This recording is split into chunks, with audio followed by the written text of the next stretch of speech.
play itself. The easiest moves for your opponent to find under time pressure are captures and checks.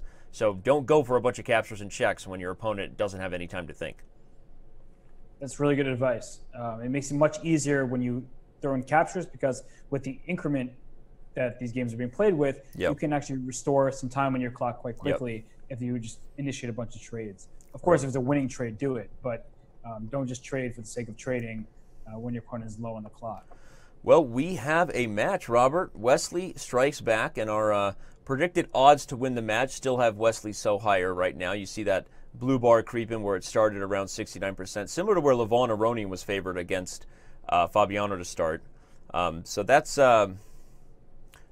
what we have at the score, the actual score graph that shows where they started only a couple games in. So, all right. Well, we'll keep our eye on that. Here we have our first kind of semi-Catalan here. What is this? It is Catalan. It's an English neo-Catalan, I think, for those who speak Matrix. Well played there with that joke. But the idea from Black's point of view is that with his early b5, yes, you have bishop b7 in, but you really want to play for eventually c5. Now, c5 is never that easy to get in, because when you do play c5, to worry about the b5 pawn. So if you play b4 as Black, well, now you have to worry about your pawns being overextended on the queen side. In fact, that's exactly what White wants. If you go b4, then my pieces have control of the c4 square. There's still this backward pawn on c6. So that's why a6 is played, so c5 isn't, once again, an option. Now, d4, if you go c5 too soon, there will be consequences with the queen staring down the c5 square. And this is the tension that goes on in these openings. With Wesley just plays knight on e5, saying you're not getting c5 in thanks to my bishop on g2 and your bishop on b7. If you keep trying to play for c5, well, maybe I can go e4 myself, gain more space in the center. Of course, I can just castle and figure out the specifics in a bit. So, okay, so knight d7, play.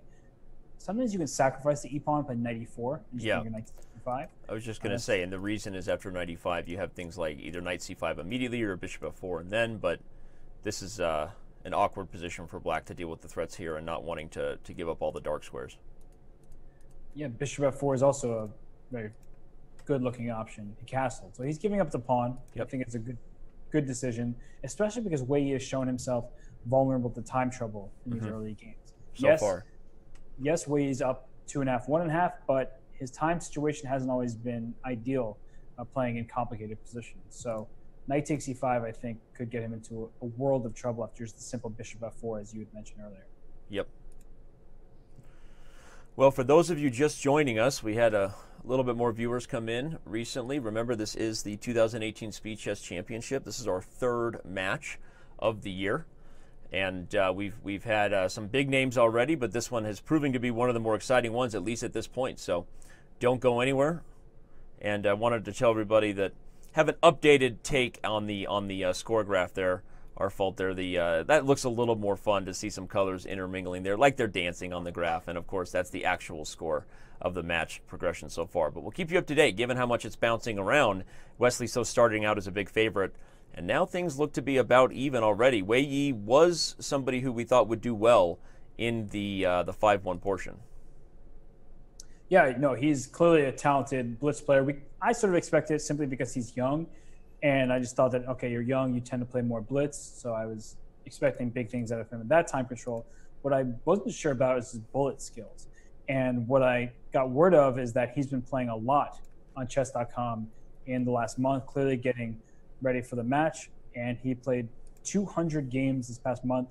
Every single one has been bullet, and some have even been 1+1, which is the time control in this format. So he's clearly been gearing up to play Wesley So.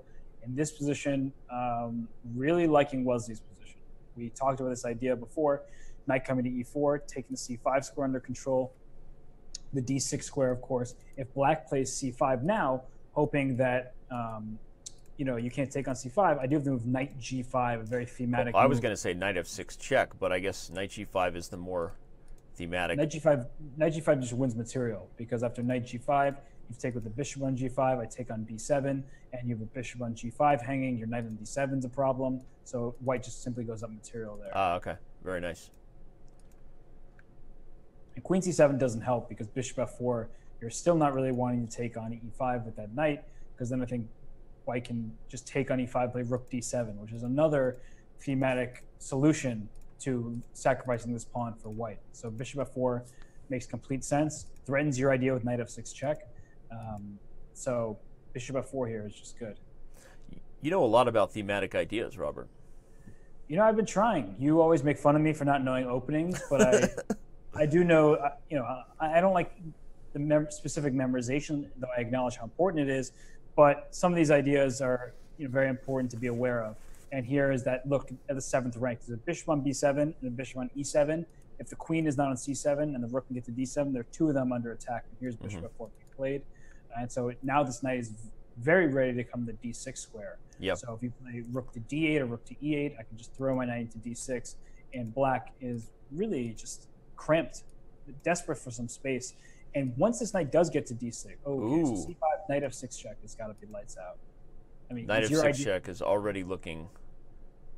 Yeah, and Wesley doesn't take much time to go for it. So as you've been pointing out, all the thematic ideas that should have worked. My idea only worked because 𝙬𝙬𝙬𝙬 blundered, but hey, knight f6 check looks like a lot of fun.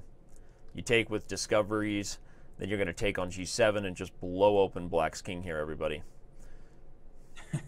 Yeah, this is problematic because you have to move your queen, say, to c8 to give your bishop on b7 protected, and then just pawn takes g7, as you mentioned. Okay, there's no clear knockout blow quite yet. Yeah. Even if material were equal, that the control over the d file gives white a huge plus anyway. So that's why this position is quite so bad for black.